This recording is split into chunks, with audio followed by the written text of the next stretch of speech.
Bueno, buenos días a todos. Hoy vamos a dar el tema de absceso hepático y quiste hidatídico. Y vamos a iniciar con el tema de absceso hepático. Si bien sabemos que el absceso hepático es una entidad poco común, es importante por la alta mortalidad que tiene esta sin tratamiento médico o quirúrgico. Y también sabemos que han habido cambios drásticos si lo comparamos un siglo atrás. Esto por los cambios demográficos que han habido, la etiología que se ha encontrado en estos abscesos, obviamente el diagnóstico, el tratamiento médico-quirúrgico, y con esto ha representado una menor tasa de mortalidad. En general, los abscesos hepáticos se puede definir como una cavidad supurativa con una invasión y multiplicación de microorganismos. Esta infección puede tener varias vías. Puede ser a través de la vía biliar, la vía hematógena, la vía portal o por contigüidad. Es una entidad poco frecuente que va a depender demográficamente. En países desarrollados, obviamente la incidencia es mucho menor que en países subdesarrollados, pero a nivel global tiene una incidencia de poco más o menos 20 sobre 100,000 habitantes o pacientes. El aumento de esta enfermedad van a ser pacientes que tengan alguna comorbilidad, como puede ser diabetes, desnutrición o alguna inmunosupresión. Y estos abscesos van a estar dados por diferentes microorganismos. Hablaremos de ellos más adelante, pero para que sepan que son por bacterias, parásitos y también por hongos. Bien, respecto a la etiología, como ya les había comentado, depende de la demografía. En Asia y en África, así como en parte de Sudamérica, predomina las infecciones parasitarias respecto a la parte de Europa que predomina las infecciones bacterianas. Es una etiología con alta mortalidad. Se relaciona, como ya lo habíamos comentado, con comorbilidades, predominantemente con la supresión. En este esquema podemos ver que los patógenos pueden ser desde gram negativos, bacilos gram negativos, cocos gram positivos, anaerobios, infecciones parasitarias como son las amebas y las infecciones por hongos. En el recuadro azul y en el recuadro amarillo, estos son los sitios por los que se pueden dar la infección, por la vía hematógena, que también puede ser portal, que hablaremos de ella más adelante, y también por la vía biliar, que esto ha condicionado a un aumento en los países desarrollados. Vuelvo a hacer el cuadro clínico de estos abscesos, un cuadro clínico, la verdad, inespecífico. Puede haber dolor abdominal, en predominio en cuadrantes superiores, en hipocondrio derecho, fiebre, aumento de la transaminasemia, aumento de las PFHs, hiperbilirubinemia. Y hablando ya de los abscesos, los vamos a dividir en dos. Los abscesos piógenos, que son los bacterianos, y más adelante hablaremos de los abscesos parasitarios. De los abscesos piógenos, la incidencia, igual esta va a tener una variación respecto a los países desarrollados con los subdesarrollados y puede estar entre un 3.6 a un 17.6 por cada 100,000 habitantes. Históricamente, los abscesos hepáticos eran secundarios a infecciones intraabdominales, por ejemplo, apendicitis complicada, diverticulitis, pacientes jóvenes de 20 a 30 años. Sin embargo, esto ha ido en disminución drásticamente debido a las mejoras en el tratamiento de la afección primaria, que generalmente incluye el control de la fuente y el inicio temprano y la gran disposición que ahora tenemos de los antibióticos. Y actualmente se ha visto que los pacientes son más añosos, son masculinos de entre 50 a 60 años y ya están asociados a una patología hepatobiliar por una obstrucción biliar, tanto una patología benigna o una patología maligna. También hemos visto que hay factores de riesgo como diabetes y cirrosis. Y en este artículo nos podemos dar cuenta, es importante, están ordenados según el año en el que se publicaron. Entre más arriba están los más añosos y el de hasta abajo es el más reciente. Entonces podemos ver que obviamente la tendencia que ha tenido respecto a las edades, cada vez son pacientes más añosos. Y en la columna de hasta la derecha vemos cómo drásticamente ha impactado en la mortalidad, siendo en los 1920 una mortalidad que iba hasta del 72%, y pues actualmente la mortalidad ya es mucho menor, menos del 10%, y algunos lo reportan que es hasta menos del 5% con tratamiento oportuno. Bien, de la etiología y la patogénesis, la primera causa es una infección ascendente y esta es secundaria a una obstrucción. También puede ser por una infección hematógena, secundaria a una infección gastrointestinal o alguna endocarditis o por drogas intravenosas. También puede serlo una infección locorregional, como una TASE. Y aquí vemos en este artículo igual que representa un gran porcentaje de los casos una entidad criptogénica, lo que ya habíamos hablado, hepatobiliar, portal, hepática o hematógena, y otras como podrían ser el trauma. Bien, los abscesos hepáticos piógenos pueden ser únicos o múltiples, de predominio en el óvulo derecho. En la tomografía van a ver una imagen en panal cuando son abscesos múltiples. Y los agentes etiológicos que están enumerados en la tabla de la derecha se encuentran en el 33 en el 55% polimicrobianos. El 66% van a ser bacilos gram negativos, que puede ser desde E. coli, Streptococcus fecalis, Klebsiella, Proteus, o Bacteroides fragilis. También pacientes que tienen endocarditis o catéteres, podemos encontrar ya los cocos gram positivos como el Staph y el Streptococo. La sintomatología de este absceso es igual que los abscesos en general, es una sintomatología inespecífica. Puede haber pérdida de peso, fiebre, astenia, dinamia, dolor abdominal de predominio en los cuadrantes superiores, escalofríos, náusea, vómito e ictericia.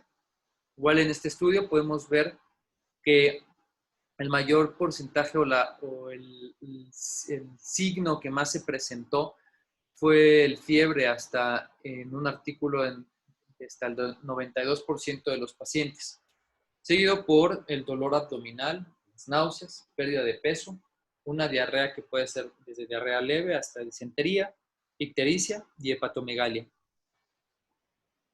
Como todo en esta entidad, los diagnósticos también suelen ser inespecíficos. Podemos ver aquí, igual en este estudio, los que son más predominantes, que es un aumento en los glóbulos blancos. Podemos encontrar leucocitosis y también neutrofilia, elevación de la fosfatasa alcalina, hipoalbuminemia, hiperbilirrubinemia, aumento en las enzimas hepáticas como ALT y AST, y también puede haber anemia.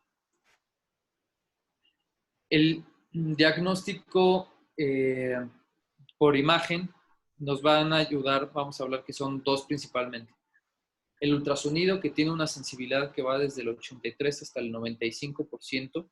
Es un estudio que sabemos que es de bajo costo, sin exposición a radiación, que puede llegar a caracterizar el grado de la maduración del absceso.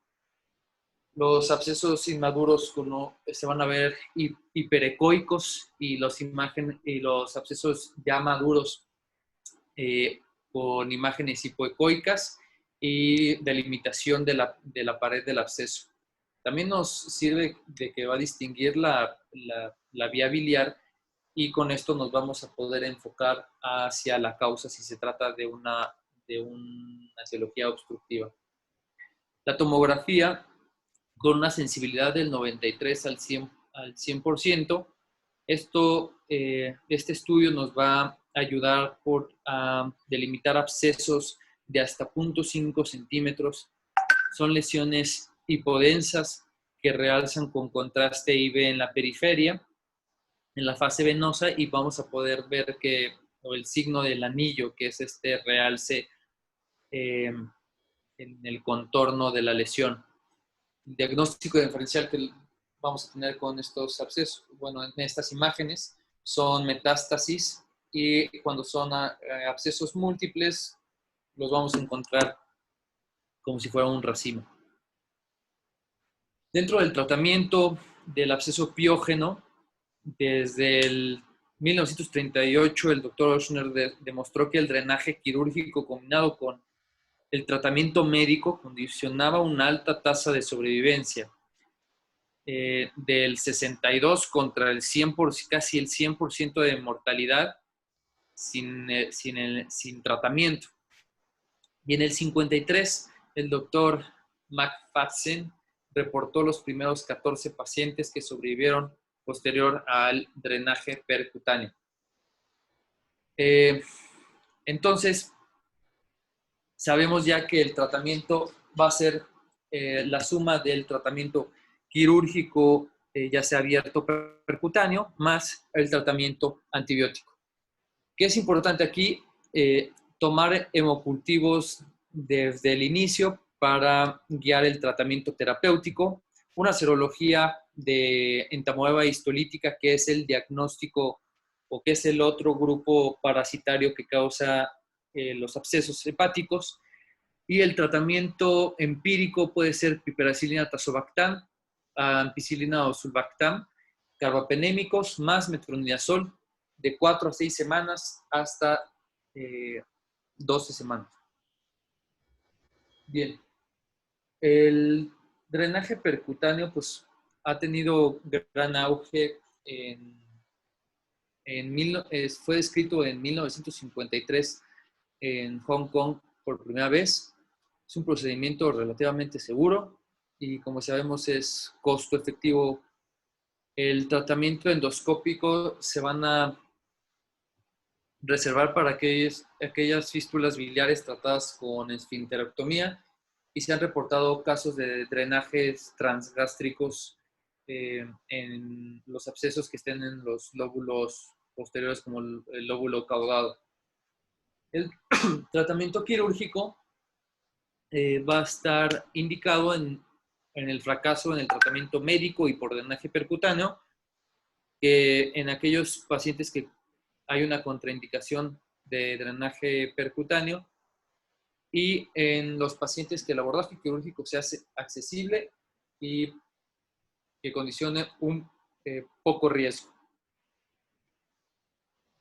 Hasta aquí con los abscesos piógenos. Bien, ahora con los abscesos amebianos, que es el otro gran grupo de los abscesos, está dado por el parásito entamoeba histolítica. Este parásito es el tercer parásito con mayor mortalidad a nivel mundial. Afecta a 50 millones de personas por año. El principal sitio extraintestinal es el hígado, y la incidencia de los abscesos hepáticos en amebiasis es del 3 al 9%. También hemos visto que existen otros tipos de entamoeba, como son el dispar o el Moshkovsky, que son morfológicamente iguales. Y dentro de la demografía, vean en la imagen que hay un aumento en la incidencia en los países subdesarrollados. México es un país con alta prevalencia, igual que India, Sudamérica, Asia, África. Hay una preferencia por el género masculino y generalmente son pacientes de entre 40 y 50 años.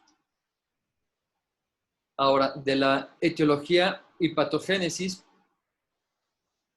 el hombre va a ingerir los quistes maduros y en el tracto gastrointestinal se van a hacer los trofozoitos y aquí los trofozoitos se van a duplicar en más trofozoitos y también en quistes. Y esto ya es la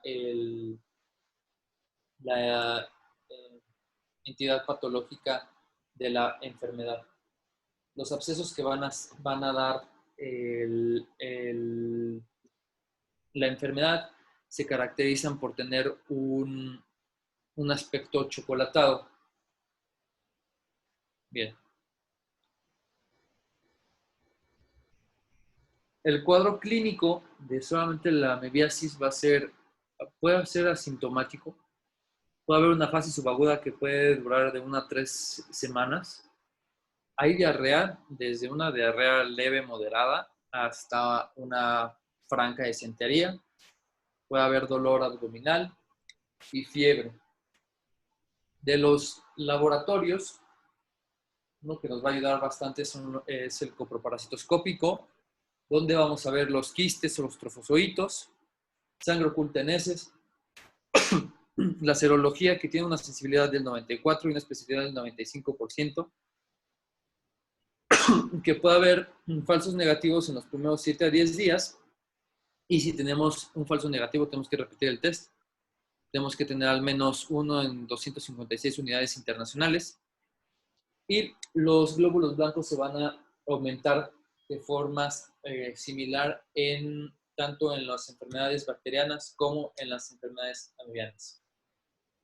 Dentro de los estudios de imagen, el 50% de los pacientes van a tener una radiografía de tórax anormal. ¿Qué se va a encontrar? Elevación del hemidiafragma derecho, líquido subdiafragmático, derrame pleural. Tenemos a la exposición el ultrasonido, que se van a ver como unas lesiones redondeadas bien definidas hipoecoicas, y también la tomografía. El tratamiento, igual que el tratamiento piógeno, es una combinación tanto en tratamiento quirúrgico o percutáneo como sumado al tratamiento médico. Dentro del tratamiento médico, los amebicidas son el pilar del tratamiento, y va a estar indicado en abscesos hepáticos no complicados.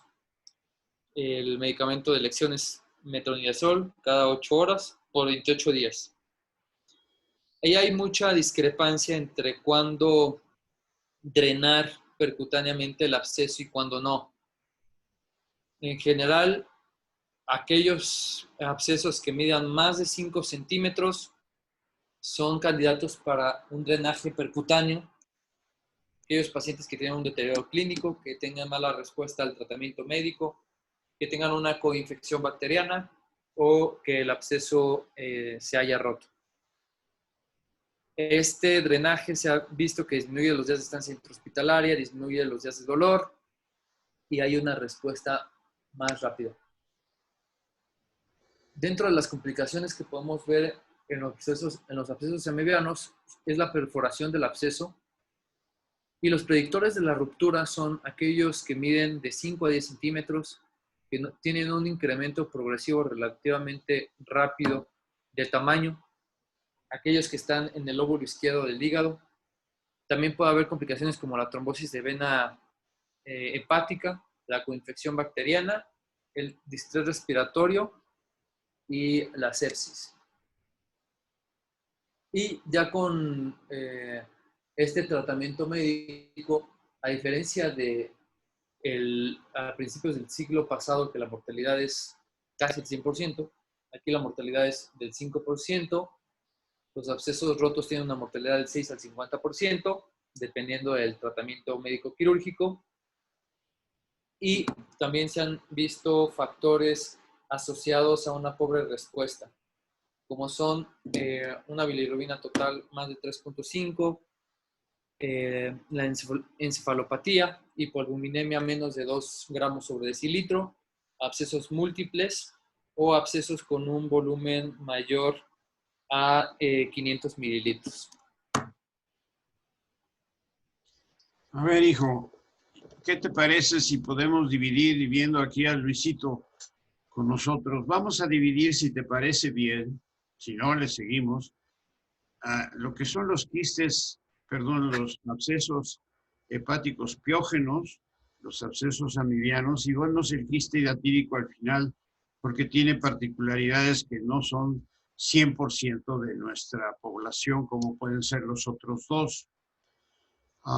Yo quisiera, si a ti te parece bien, explicar algunas cosas o preguntarles algunas cosas a los muchachos que están participando. Yo creo que todos debemos de participar en eso. En primer lugar, yo creo que la morbilidad de este tipo de padecimientos en nuestro país, sobre todo en el sureste, es mucho más frecuente de lo que uno piensa. Desgraciadamente ahora los servicios de el famoso año de ir a la provincia a hacer nuestro servicio se ha desaparecido por la peligrosidad que eso significa, pero esto era de todos los días en mi tiempo. Segundo, esto en los primeros 50 años prácticamente del siglo pasado era una causa de mortalidad y de morbilidad muy grave hasta el advenimiento del metronidazol, porque no teníamos medicamentos como solamente teníamos la diodo, hidroxiquinoleína y la emetina es cardiotóxica. Entonces era lo único que teníamos. Entonces a mí me gustaría preguntarles a los muchachos, en los abscesos hepáticos piógenos, la mayoría de ellos no son como las fotografías que presentaste, y aquí está Luisito con nosotros, son múltiples y pequeños e invaden ambos lóbulos porque es de vía hematógena. Y es importante, ya sea por la vía biliar o por la vía hematógena, porque no son esas imágenes exactamente, son muy chiquitos y múltiples. Y ese es el grave problema de estos. Y se puede llevar por una complicación de otras enfermedades que ahora en nuestro medio siguen siendo muy comunes, como la apendicitis aguda perforada o la diverticulitis complicada. Y si alguno de los residentes me podría decir por qué, creo que sería interesante saber cómo se llama esa morbilidad, por qué pasa. ¿Alguien? No la vamos a preguntar a Luisito porque nos va a dar una clase, pero es importante porque esto puede existir. Ustedes pueden operar un apéndice perforado y 2, 3, 4 días después tener un problema hepático importante por abscesos piógenos. ¿Por qué? Además tiene un nombre. Porque el drenaje se va por la corredera derecha hacia el espacio, No, hacia el hígado. no, fíjate qué curioso. Esto es lo interesante y por eso yo creo que estas clases son muy útiles porque podemos platicarlas entre cuates, esa es la verdad. Yo recibí la plática de Oscar y con mucho gusto la vi, pero pues había muchas pequeñas cosas que podemos discutir, tenemos tiempo. No, esto es por vía hematógena y generalmente por la vía portal y tiene un nombre. Bueno, para ustedes lo pueden buscar después, incluyendo a Oscar, se llama pileflebitis. Y esto es el que se pasa, hay una transmisión de las bacterias hacia la vía porta y de la vía porta al hígado. Ya no lo vemos tan frecuente por la gran cantidad de antibióticos y buenos antibióticos que tenemos para tratar esto y los drenajes de los abscesos, ya sea abiertos o laparoscópicos. Pero puede llegar a ocurrir y ustedes se pueden encontrar con esa patología. No sé si Luis haya visto alguno en su carrera hepática, porque eso era frecuente en los años 60, 70 del siglo pasado. No, ya no, pero sí he visto abscesos piógenos derivados de tumores ulcerados de colon y de diverticulitis que al parecer no eran complicadas y que después a la vuelta de semanas de tratamiento médico pueden presentar eso. Pero sin duda, o sea, de lo que vemos ahora mucho más abscesos múltiples, hay que sospechar siempre también, como había dicho Toño, las obstrucciones biliares, porque los abscesos por obstrucción de vía biliar, que llamamos pericolangíticos, pueden tener características muy similares a los piógenos y es por eso que los cultivos tienen mucha importancia en el diagnóstico diferencial. Muy bien. Nosotros en el siglo pasado utilizábamos solamente esos dos medicamentos, la clorhidroxiquinoleína o diodohidroxiquinoleína, que todavía existe y todavía se puede manejar. Es más, hay una combinación con el metronidazol y la emetina. La de hidroemetina se daba 1 miligramo por kilogramo de peso por 8 días, pero teníamos que estar muy vigilantes porque era muy cardiotóxica. Y eran los únicos medicamentos que teníamos, y entonces eso vino a cambiar fundamentalmente la historia, sobre todo de abscesos amibianos. Y los antibióticos, conforme fueron progresando a partir de los años 40, fueron cambiando la historia de los abscesos piógenos, que ya no los vemos con la frecuencia que los veíamos el siglo pasado, pero que son altamente mortales si no se pueden tratar adecuadamente. Con respecto a los abscesos hepáticos amibianos, generalmente son únicos. Esa es una gran diferencia. Son abscesos grandes, únicos, generalmente en el lóbulo derecho por la vascularidad que tienen y que estos pueden dar lugar a complicaciones importantes. Sí es cierto, el drenaje es importante, ya sea abierto o laparoscópico, y es un líquido achocolatado. Y aquí lo interesante es que ese líquido, si lo mandan a laboratorio, les van a decir que no tiene crecimiento. Y yo le preguntaría a mis queridos residentes, ¿por qué? Es un absceso amibiano, pero ¿por qué en el líquido chocolatado que se saca del hígado no hay amibas? Pues ¿dónde están? A ver.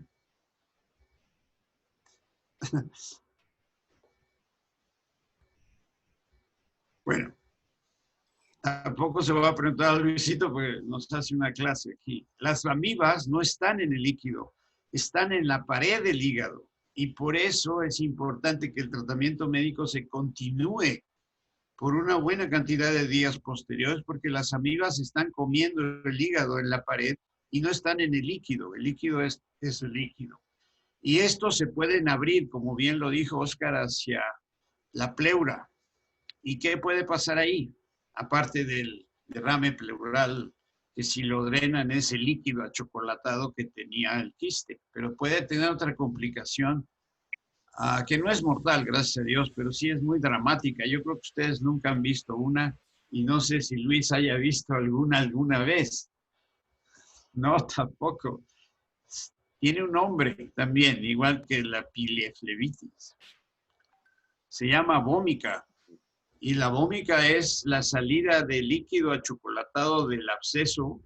Eso lo puedan ver todavía en Chiapas, Oaxaca, en las poblaciones muy pobres. Y se vomita, se va hacia la vía digestiva y se vomita y se llama vómica porque sale por la vía aérea y como va por la boca también porque se junta con la vía digestiva, parece que viniera del estómago, pero no, viene de los bronquios porque se abre el absceso hacia los bronquios. Es muy dramático. A mí me tocó ver algunos en el Hospital General en ese tiempo. Y finalmente el alcohol sí tiene que ver, sobre todo en las poblaciones pobres todavía de México, los mazaguas, etcétera. ¿Por qué? Porque consumen alcohol, pero no es el alcohol que mata ahora con estos babosos que les dieron alcohol metílico, no. Es mucho en el pulque, porque el pulque se contamina muy fácilmente por amibas, por la manera en que se procesa, y pacientes que toman mucho pulque pueden llegar a tener eso. Y además no es la única complicación grave de la amibiasis, existe y ya no se ve tampoco por el metronidazol, que es el colon tóxico. No se podía morir una paciente por perforaciones del colon y teníamos que llegar a secar el colon a veces completo, como puede suceder en otras enfermedades como el CUSI, etc. Sí, Flor, creo que quieres decirnos algo. No sé, ahí dice Flor. No sé quién es. No, bueno. Pues eso es por lo que respecta a los abscesos hepáticos amibianos y piógenos. No sé si quieras agregar algo, Luis. No, únicamente que hay que tenerlo en la cabeza. Hay mucha gente que ahora, sobre todo, que tenemos o que el gastro no interconsulta al cirujano y le habla directamente al radiólogo intervencionista, se drenan y justamente se les olvidó eso que usted dijo, no cultivan. Y entonces al no cultivar le siguen dando bombas de antibióticos, y una cosa importante es que estos abscesos, si se pueden destechar, se deben destechar, porque si no, el lóculo del absceso vuelve a formar y se cronifican y el paciente ahora puede tener una fuga hacia la cavidad peritoneal y entonces ahora sí nos hablan cuando eso ya es un pegosteadero.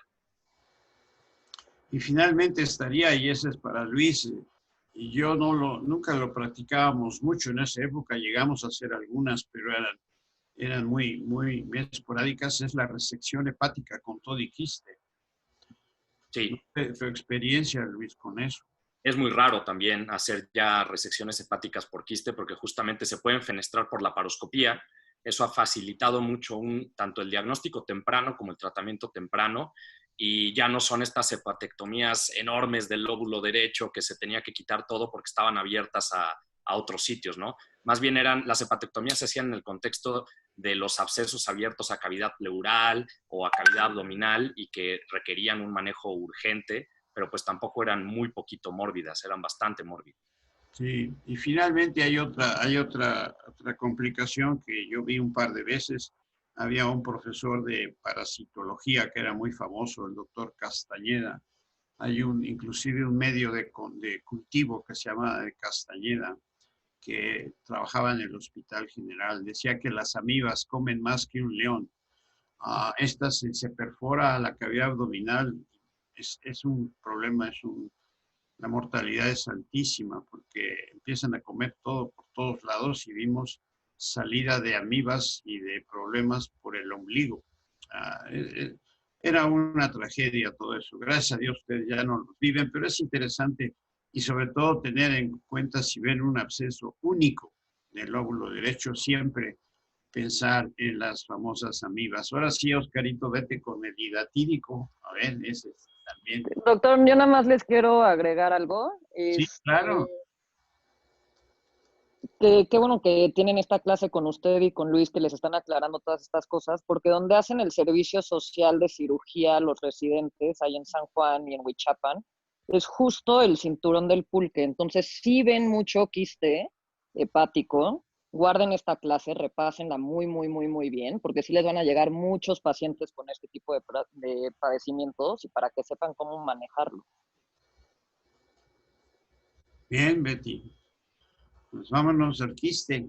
Sí, muchas gracias, doctor. Creo que quedó más claro. De hecho, a mí no me ha tocado ver ninguno y ahorita que estaba revisando la literatura, pues sí, bastante importante, ya que si no estamos tan acostumbrados a ver pacientes así, pues no tenemos la sospecha clínica tal vez a veces. Y estaba viendo que sin el tratamiento oportuno, pues la mortalidad es muy alta. Sobre todo que viste solamente un autor, realmente, el doctor Charles Yeo, Sí. porque ese es un libro de este tipo de problemas. porque los ven muy frecuentemente también en esas poblaciones asiáticas y africanas.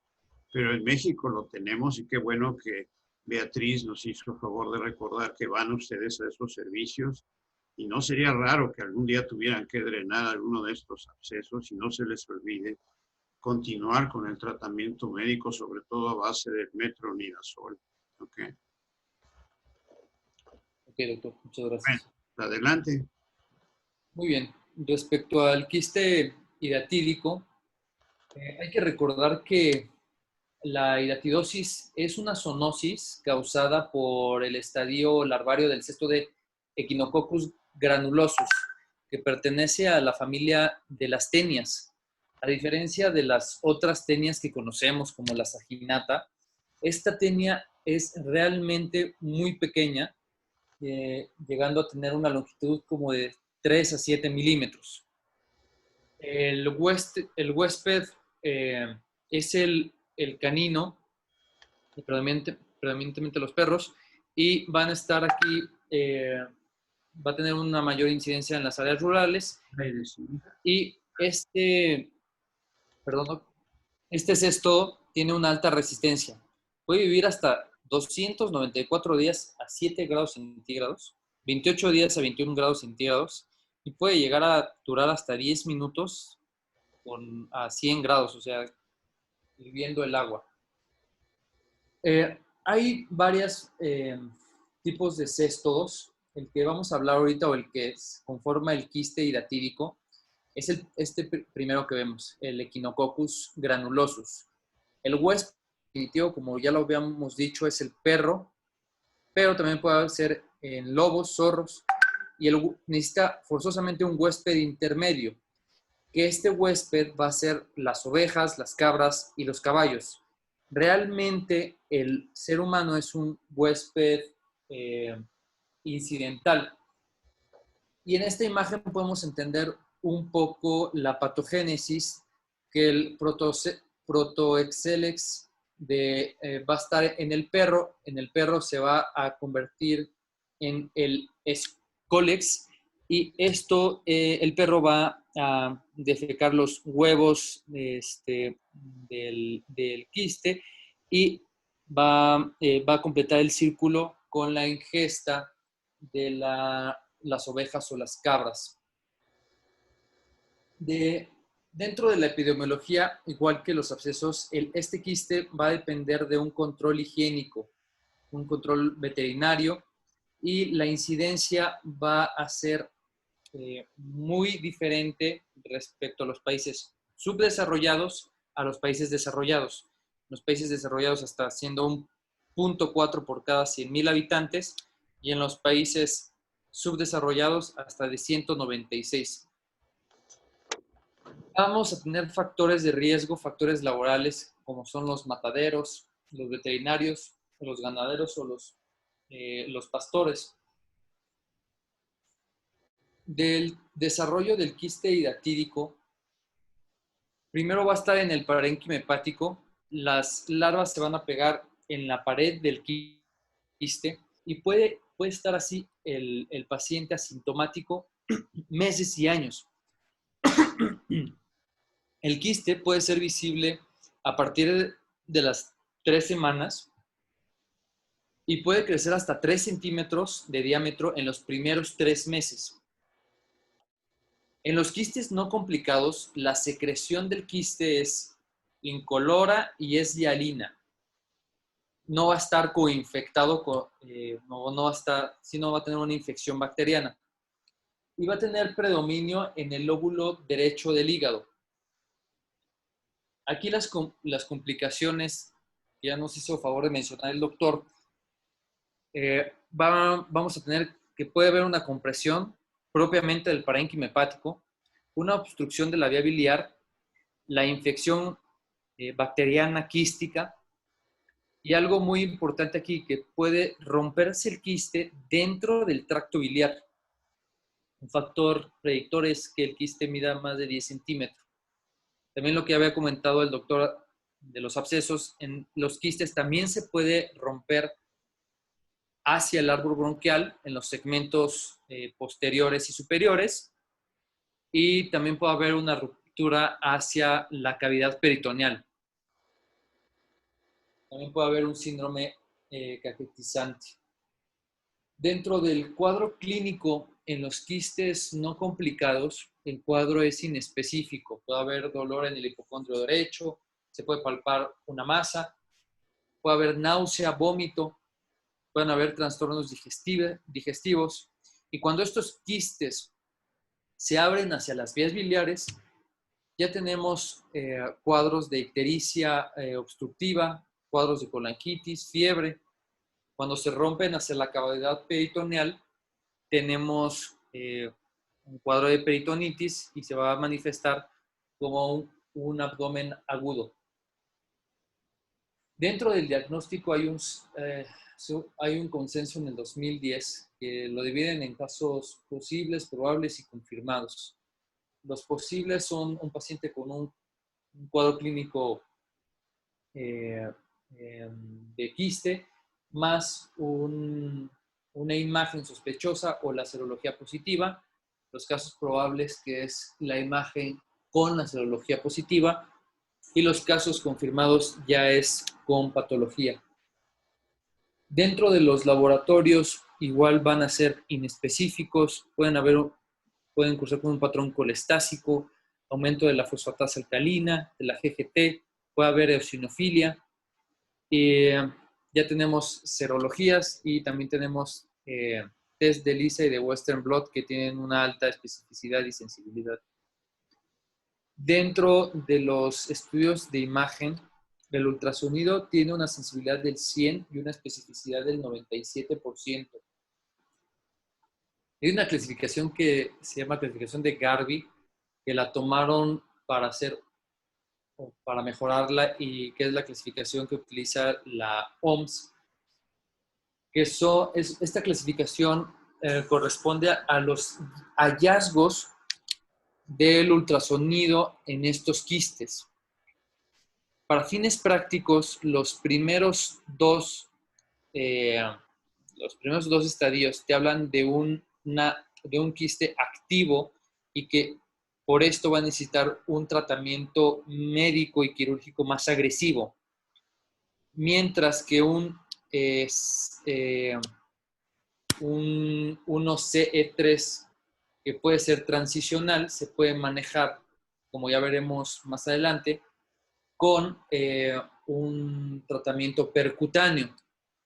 Y los últimos dos, que ya van a ser con datos ultrasonográficos, con calcificaciones, paredes delgadas, estos ya van a ser quistes inactivos. Entonces, estos quistes ya se van a poder manejar expectantemente, solamente con vigilancia o con tratamiento médico, con solo tratamiento médico. Esta es la clasificación de Garvey, que después fue modificada por la OMS. Y esta es una imagen de un quiste por tomografía, que también pueden ser múltiples quistes, que se van a disponer como si fuera un racimo. Y el tratamiento tiene como objetivo remover por completo la enfermedad parasitaria, remover la cavidad residual y la identificación y tratamiento de si hay una fístula biliar. El tratamiento, los pilares del tratamiento es la cirugía, el drenaje percutáneo y el tratamiento médico con albendazol.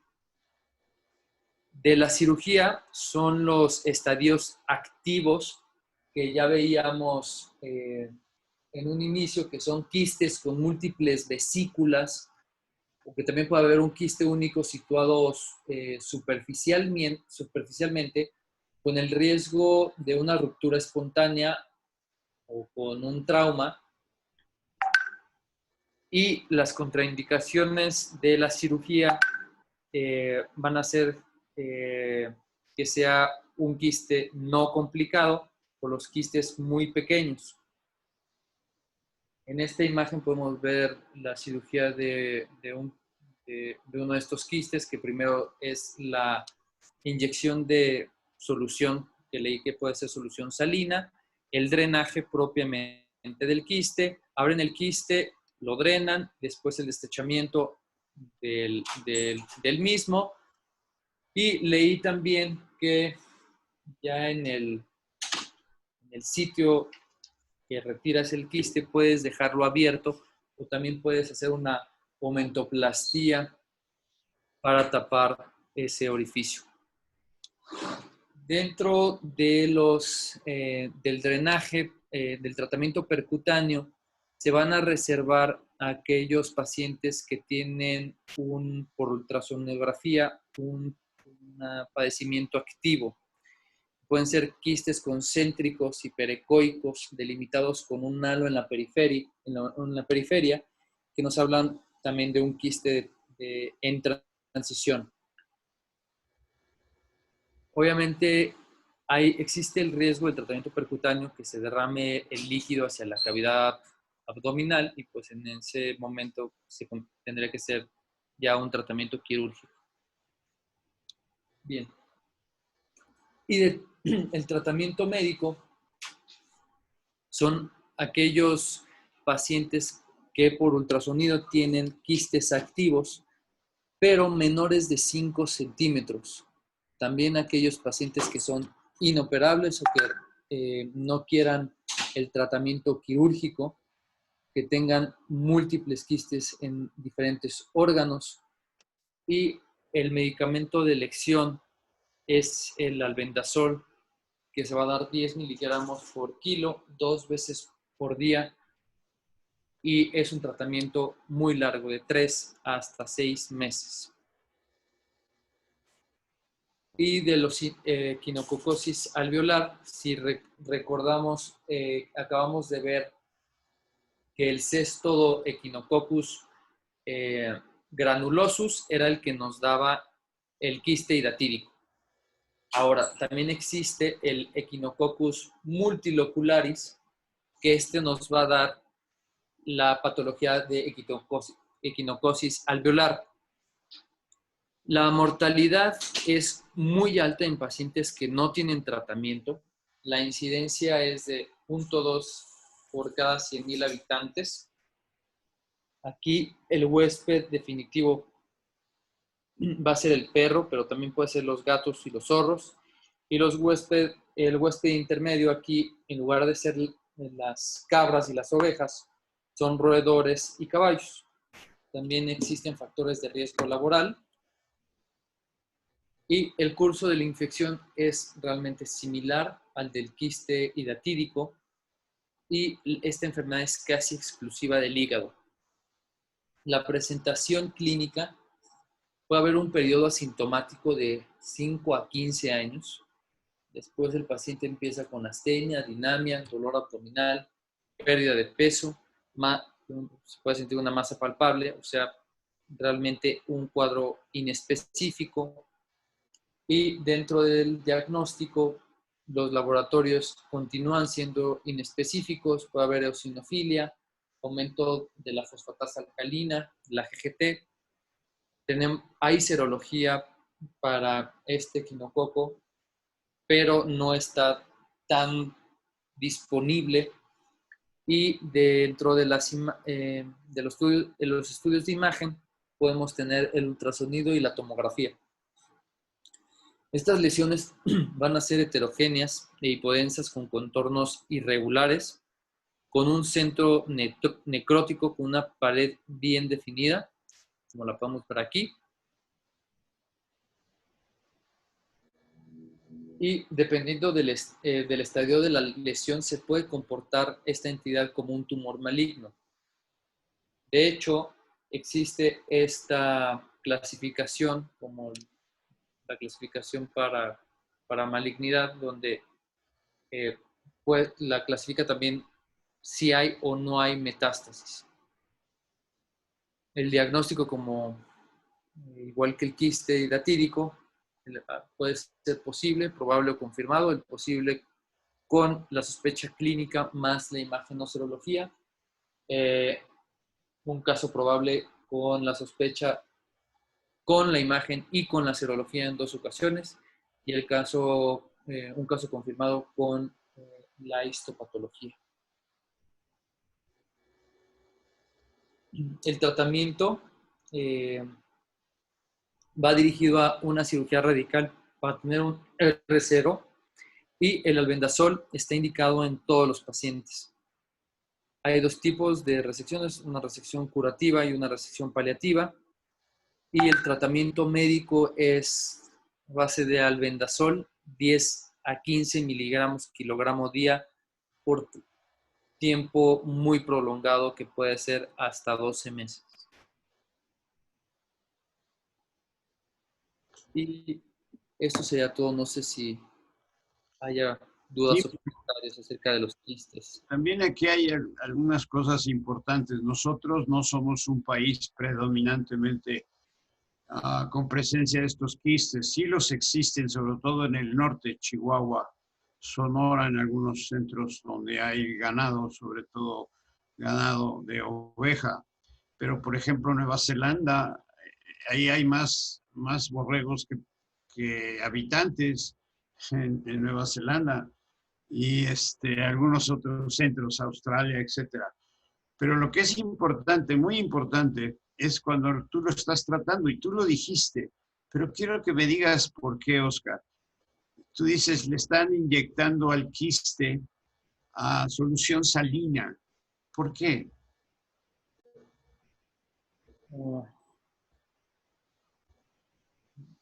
Leí que sí le inyectaban la solución salina, pero no. ¿Sí? ¿Pero por qué? Además, no es una solución salina nada más del 9%. Mira, hijo, esto es importante también para los muchachos y me da mucho gusto acompañarlos y ojalá tengamos oportunidad de tener otras pláticas. Mira, el líquido que tiene el quiste hidatídico es altamente reactivo y puede Anafilactoide. provocar, ¿eh? Anafilactoide. Así es, y puede provocar un choque anafiláctico mortal si se abre espontáneamente hacia la cavidad abdominal o el cirujano cuando lo va a quitar o lo va a tratar de vaciar comete el error de vaciarlo y que se le rompa. El paciente se puede morir de un choque anafiláctico severo. Entonces, lo que se pone, nosotros poníamos una solución al 10% de formol, imagínate nomás. Pero bueno, así eran nuestras cirugías. Pero ahora se utiliza la solución salina hipertónica, casi al 20%. Entonces, se meten dos pequeñas agujas con mucho cuidado, se vacía una parte y se va metiendo esta solución salina para que neutralice esa parte anafiláctica del líquido, porque el paciente se puede morir si se abre a la cavidad abdominal.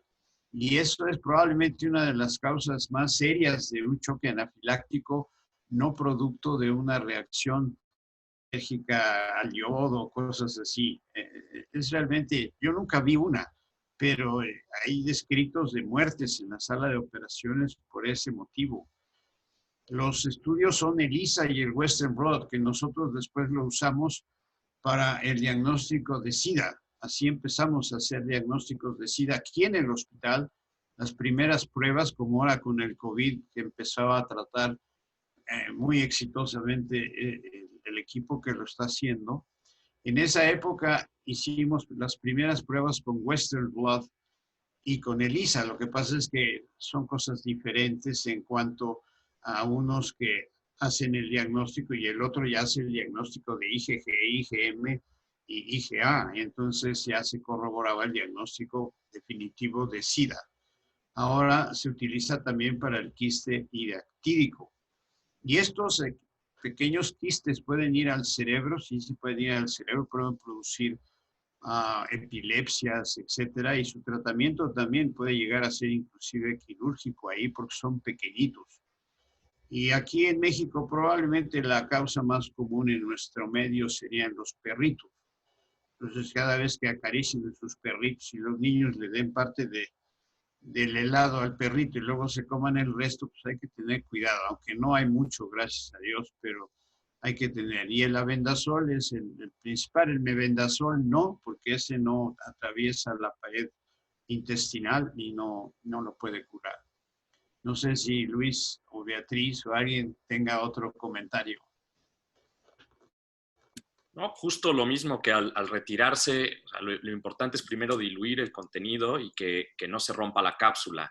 Hay unos son tan grandes que el parénquima hepático está sumamente adelgazado e inclusive se pueden ver muy translúcidos. A mí sí me tocó en el ABC un par de quistes grandes de este tipo y sí es un estrés en la sala de que no se rompe el quiste, ¿no? O sea, normalmente somos cuidadosos en que no se rompan, en este es sumamente importante.